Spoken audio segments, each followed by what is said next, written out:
Bismillahirrahmanirrahim. Assalamualaikum warahmatullahi wabarakatuh. Alhamdulillah, wassalatu wassalamu ala rasulillah wa ala alihi wa sahbihi wa man walah wa ba'du. Pemirsa, dimanapun Anda berada, berjumpa kembali dalam edisi Aku Suka pada hari yang ke-7 di bulan Ramadan ini, tahun 1441 Hijrah. Kita bermohon pada Allah Subhanahu wa Ta'ala, semoga seluruh ibadah kita dari sejak awal puasa di hari Jumat yang baik itu sampai dengan saat ini berkenan diterima oleh Allah Subhanahu wa Ta'ala dengan penerimaan terbaik. Kita juga mendoakan semoga saudara-saudari kita yang diuji dengan penyakit segera disembuhkan, wabah segera diangkat, dan yang paling utama kita diberikan kekuatan untuk bisa menggali hikmah dari setiap musibah yang Allah ujikan kepada kita semua, untuk membangun kedekatan dan ketaatan kita kepada Allah Subhanahu wa Ta'ala. Dalam konteks itu, mari kita teruskan kajian dan peluasan wawasan kita terkait dengan amalan-amalan utama yang bisa kita maksimalkan di bulan Ramadan sesuai dengan tuntunan Rasulullah sallallahu alaihi wasallam. Baik, di pertemuan yang lalu kita telah uraikan tentang rahasia penulaian salat malam khusus di bulan Ramadan yang dikenal dengan Qiyam al-Lail. Baik. Yang sifatnya kita sebut dengan nama tarawih. Ini sifatnya ya, dari kata tarwiha telah saya uraikan sepenuhnya. Bagi Anda yang kiranya baru menyimak, kami sangat berharap untuk bisa mengkaji pada kajian yang terdahulu supaya ada ketersambungan dengan materi saat ini. Baik, ada satu persoalan yang seringkali ditanyakan oleh sementara saudara-saudari kita. Kemarin telah saya jelaskan, qiyam adalah nama umum bagi sholat yang ditunaikan dari sejak dimulai waktu malam, yaitu pada waktu Isya. Kalau saya tuliskan di sini, Isya, kan? Yang terbentang sampai menjelang fajar. Ya. Kalau saya tuliskan di sini pakai bahasa Arabnya seperti ini, fajar. Di sini al-Isya misalnya. Baik. Fokus baik-baik. Waktu sangat terbentang sampai menjelang fajar. Atau kalau kita ingin batasi supaya tidak mepet dengan fajarnya, maka waktu singkat menjelang fajar disebut dengan sahar. Ya, sahar. Waktu singkat menjelang fajar. Ini kalau kita durasikan kisaran 15 paling maksimal sampai 30 menit ya sebelum fajar. Waktu yang dari ba'da Isya sampai ke sahar ini, kalau kita ambil batas kehati-hatian, ini yang disebut dengan lail, al-lail. Ya. Jika Anda ingin tunaikan sholat di jenjang waktu ini, kita telah sepakati dari kalimat Nabi di hadis Al-Bukhari nomor hadis 37 itu, bahwa kalimatnya berbunyi man qama ramadhana. Sifatnya disebut dengan qiyam. Jika Anda ingin tunaikan qiyam, salat di malam-malam Ramadan, ya, di malam-malam Ramadan, bahasa Arabnya malam itu lail, maka waktunya sangat terbentang dari ba'da Isya sampai menjelang fajar. Ya, dengan batas ini untuk kehati-hatian ke fajar. Sampai Anda bisa tunaikan witir. Nabi gunakan kata qiyam dengan penggunaan kata dasarnya qoma itu untuk memberikan fleksibilitas. Mungkin ada di antara kita yang terlampau lelah karena bekerja baru pulang, jangan paksakan karena sholat yang ditunaikan dalam keadaan lelah, mengantuk, tak akan maksimal. Sulit untuk membangun rasa kekuatan diri sehingga bisa beristighfar dengan baik di hadapan Allah Subhanahu wa Ta'ala. Anda bisa istirahat dulu, Anda bisa tidur sejenak misalnya, ya. Lalu Anda tunaikan setelah tidur, Anda bangun misalnya menjelang waktu-waktu ke sahar, taruhlah Anda bangun jam 2.30, ya, kan mustahil dari bangun langsung sholat. Ya, orang bangun kan nggak ada orang bangun langsung sholat. Pasti orang bangun, duduk sejenak, kan? Kemudian dia berwudu dulu, sebelumnya bersih-bersih, baru menunaikan sholat. Mungkin sholatnya dimulai sekitar jam 3, saya kira akan sangat cukup mungkin, ya setengah jam, ataupun 1 jam sampai ke jam 4 menjelang fajar tiba. Nah, jika Anda tunaikan setelah tidur dulu, maka keadaan sholatnya disebut dengan tahajud namanya. Ya kan? Tahajud. Nah, ini namanya. Dari kata hajada, akar kata utamanya ditambah ta di depannya, ditasydidkan huruf sebelum akhirnya. Tahajud. Ya, berarti memiliki makna beraktivitas setelah tidur terlebih dahulu. Namanya ini. Hanya dalam skala waktunya masih dalam konteks waktu qiyam. Hanya ditunaikan setelah tidur terlebih dahulu. Sifat penunaian sholatnya tetap menggunakan sifat tarawih. Jadi ini disebut dengan tarawih. Kan?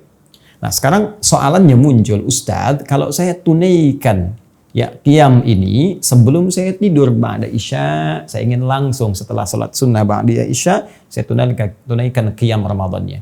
Ya, kerjakan, tunaikan, sempurna, ditutup dengan witir kemudian. Lalu saya tidur.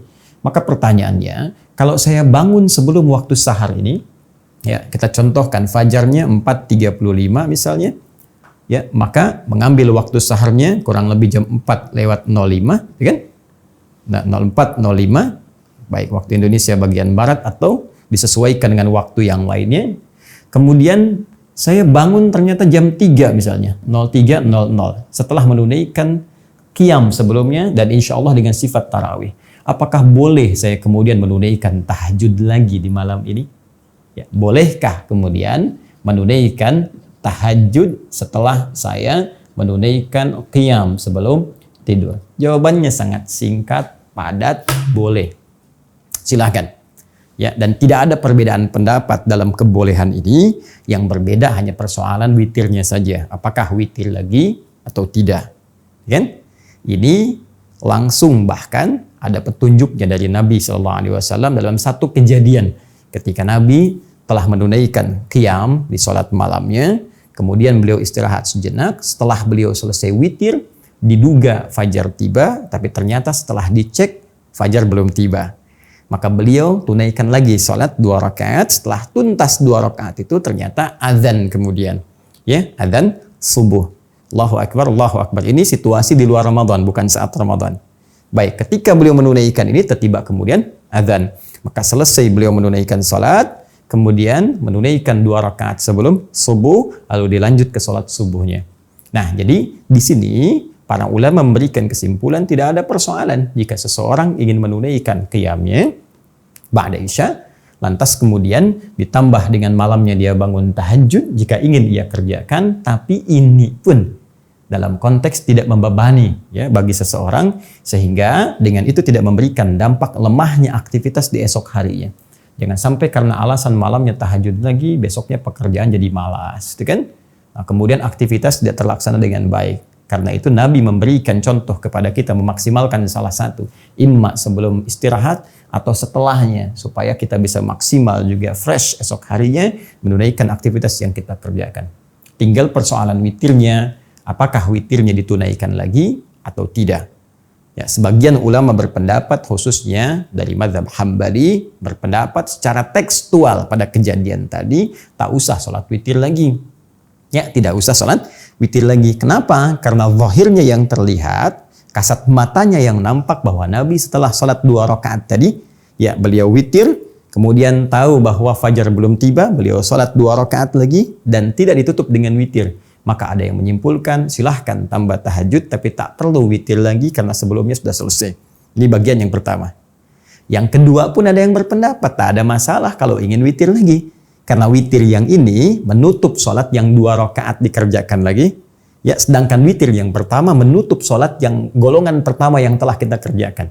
Jadi kalau dalam konteks di sini Anda sholat kemudian witir, sholat witir Anda menutup nih sholat yang sebelumnya, rangkaian sebelumnya. Adapun setelah ini jika Anda ingin sholat lagi, maka dibuka dengan sholat baru dan sholat itu ditutup dengan witir yang kemudian dikerjakan setelahnya. Adapun menjawab pertanyaan yang pertama tadi, kan Nabi tidak sholat witir. Patut diduga beliau tidak witir itu karena adzan telah berkumandang. Karena itu tak ada kesempatan menunaikannya. Ya, dengan demikian golongan kedua berpendapat kalaupun adzannya masih panjang atau ada sekat waktunya terlihat atau nampak, mungkin Nabi pun akan mengerjakan witirnya. Ini hanya perbedaan pendapat saja. Ya, kalau Anda ingin tunaikan tak ada masalah, tidak pun tak ada masalah. Yang salah? Bukan yang tidak sholat, karena ini pun sifatnya sunnah. Ya, tidak ada orang nggak sholat sunnah dibilang salah dan dosa. Ya, sunnah itu kan kalau dikerjakan berpahala, tak mampu pun tidak mengapa. Jadi jangan berdebat pada sesuatu yang tidak meningkatkan keilmuan kita, tidak menguatkan iman kita, dan tidak menambah wawasan kita. Cukup apa yang kita pilih, itu yang kita ikuti dan hormati pilihan orang lain. Selesai. Baik, nah, ini tuntas persoalan ini. Mudah-mudahan tahun depan pertanyaan ini tidak berulang. Ya, kalau tidak saya akan pijit bel. Pepeo mengulang pertanyaan sebelumnya. Oke ya. Baik, yuk kita lihat ke sini. Baik teman-teman, sekarang tersisa pernyataan. Ini sudah kita bahas. Ya kan? Ba'da Isya tak perlu dibahas karena ini sudah jadi kewajiban yang kita tunaikan tiap waktu. Kita seharusnya lebih mengerti. Ba'da Isya telah kita tuntaskan qiyam. Ini juga fajar telah kita keluarkan. Tahajud telah kita sampaikan. Sekarang yang paling menarik, antara jeda lail ke fajar, ada waktu singkat menjelang fajar, disebut dengan sahar. Jamaknya ashar. Asharun. Ya, ini jamaknya. Jadi ini bentuk tunggalnya saharun. Ingat, jangan salah baca ya. Ini ada sihrun, ada saharun. Itu beda. Ya, ini disebut dengan saharun, jamaknya asharun. Kita kembalikan ke sini. Sahar adalah waktu singkat menjelang fajar. Batas antara lail dan fajar. Tadi saya tuliskan kisaran 15 sampai 30 menit lah. Kurang lebih demikian. Baik. Aktivitas yang dikerjakan di waktu sahar disebut dengan sahur namanya. Ya, aktivitasnya disebut apa? Sahur. Nah. Jelas? Baik, jadi ketika Nabi dalam hadis sahih mengatakan tasahharu fa inna fis sahuri barakah. Silahkan makan di waktu sahar. Demikian cara menerjemahkannya. Ya, makanlah kalian di waktu sahar. Ya, di waktu sahar. Nah, sehingga dipopulerkan makan sahur, makan sahur, makan sahur, sahur gitu ya. Nah, sahur itu artinya makan yang ditunaikan di waktu sahar. Kalau Anda bisa kerjakan makan di waktu sahar ini, maka kata Nabi, fa inna fis sahuri barakah. Anda bisa mendapatkan berkah. Kita tulis dengan bahasa Arabnya barakah. Ini redaksi hadisnya. Fa inna fis sahuri barakah. Apa itu barakah? Ya. Barakah itu secara singkat ziyadatul khair.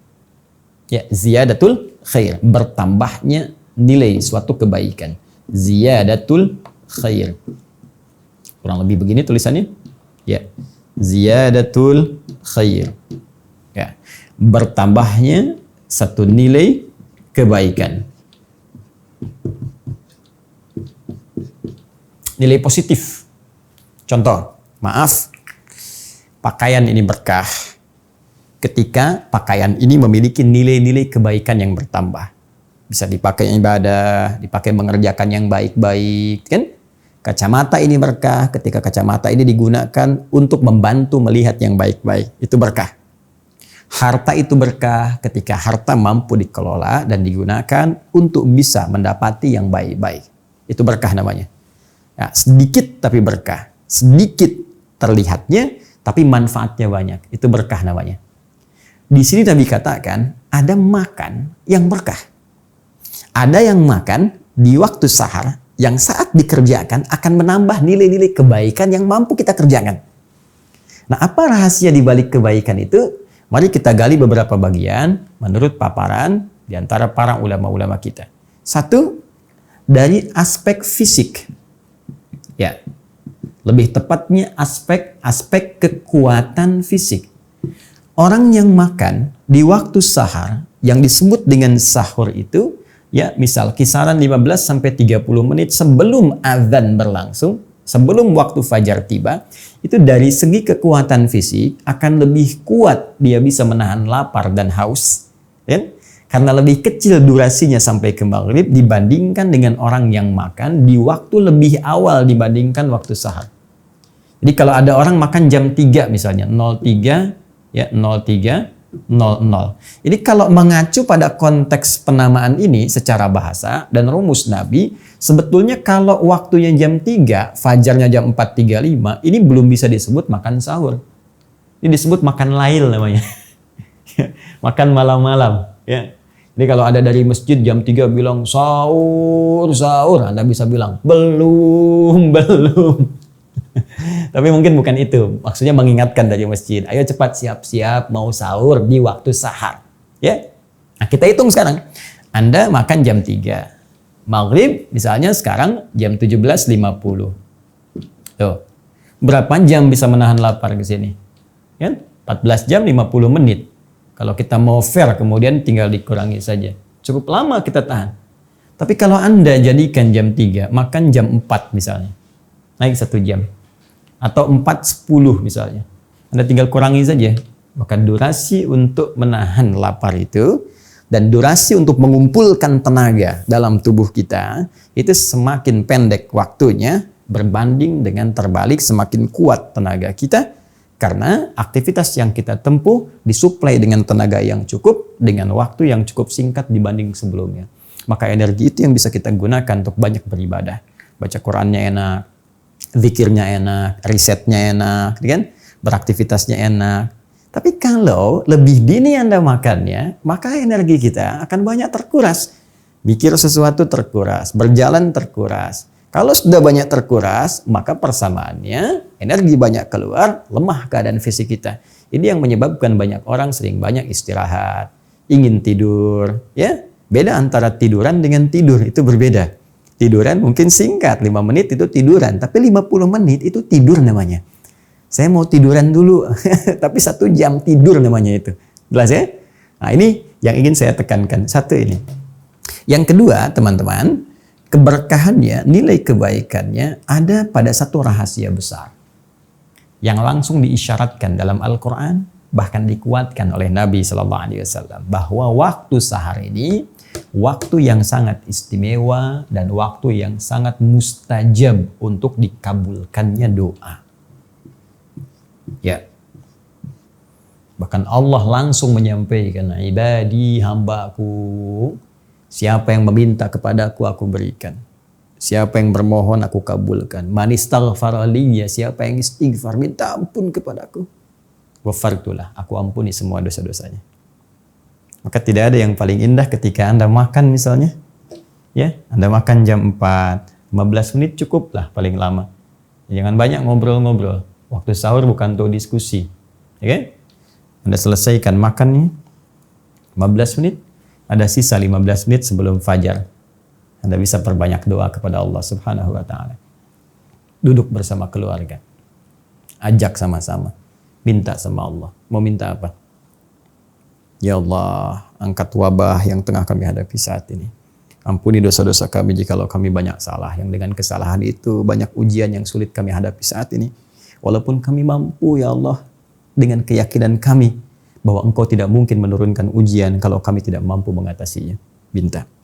Ya Allah, kami mohon jadikan keluarga kami keluarga penghafal Al-Quran. Ya Allah, jadikan kemudahan bagi ayahanda untuk mencari rezeki. Berikan kesabaran pada keluarga ketika diuji dengan persoalan-persoalan yang tengah kami hadapi. Minta.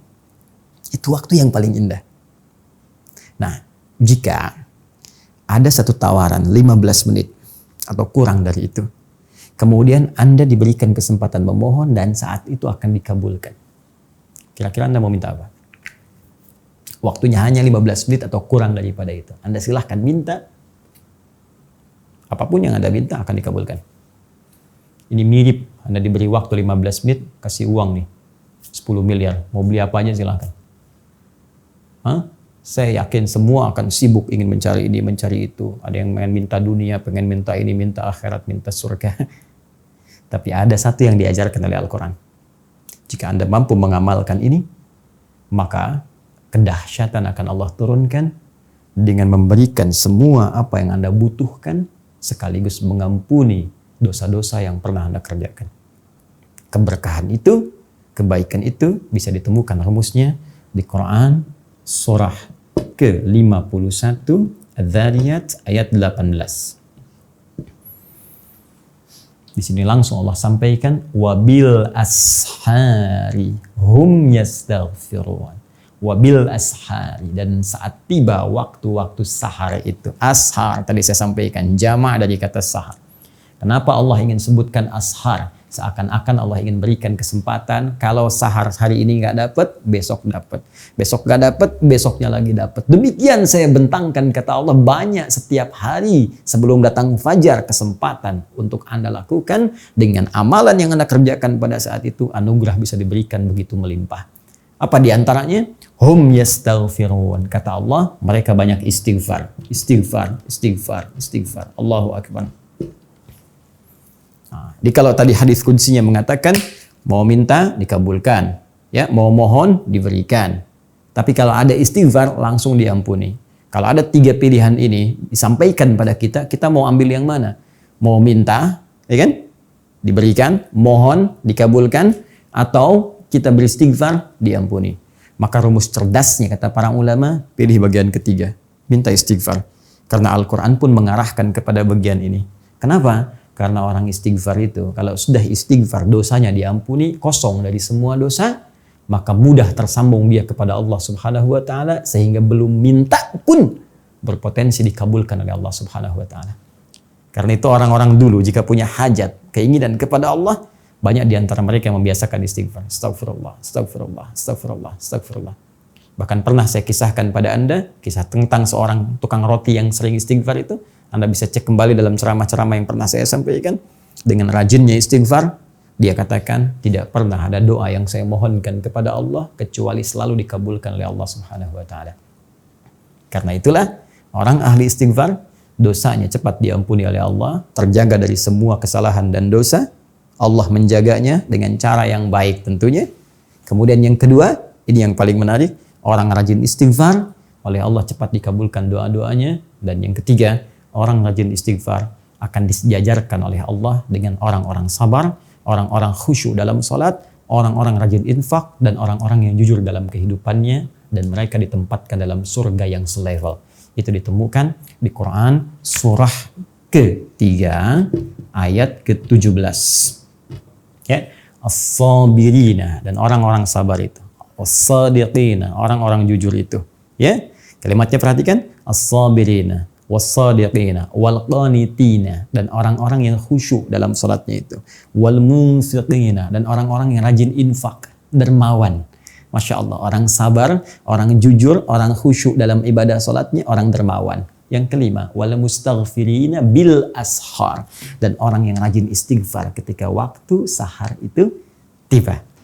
Jika ada tawaran diberikan kepada Anda, bukan sekedar makan, doa dikabulkan, dosa-dosa kemudian diampuni, dijaga oleh Allah. Tapi penjagaan ini bukan maksum. Kalau maksum sifatnya Nabi SAW. Ya, para Nabi maksum. Tidak mungkin berbuat salah karena ada penjagaan Allah. Kalau kita diampuni dosa, oleh Allah diarahkan untuk berbuat nilai-nilai kebaikan. Ada penjagaan dari Allah Subhanahu wa Ta'ala, ada malaikat yang ditempatkan oleh Allah untuk mengawasi tindakan kita, membisikkan kalau ada kesalahan-kesalahan mungkin berpotensi kita kerjakan. Dan yang terakhir, dikumpulkan oleh Allah di surga bersama 4 golongan terbaik. Kalau tiap menjelang subuh Allah tawarkan dan belum Anda ambil juga karena sibuk dengan makanan, maka berapa kali sahur lagi mesti Allah tawarkan kepada kita untuk memberikan semua keistimewaan tadi. Sekarang sudah hari yang ke-7, ada peluang besok di yang ke-8, ada peluangnya lagi di yang ke-9, tapi kita tidak mengerti dan tidak mengetahui di hari keberapa kita akan berpulang kepada Allah Subhanahu wa Ta'ala. Karena itu saya memberikan saran bagi saya dan kita semua, kalau ada peluang esok kita bangun, diberikan kesempatan untuk hidup, manfaatkan waktu sehari ini sebagai pemberian dari Allah untuk kebaikan kita dunia dan akhirat. Subhanakallahumma wa bihamdika asyhadu an la ilaha illa anta astaghfiruka wa atubu ilaik wa akhiru da'wana alhamdulillahi rabbil alamin. Assalamualaikum warahmatullahi wabarakatuh.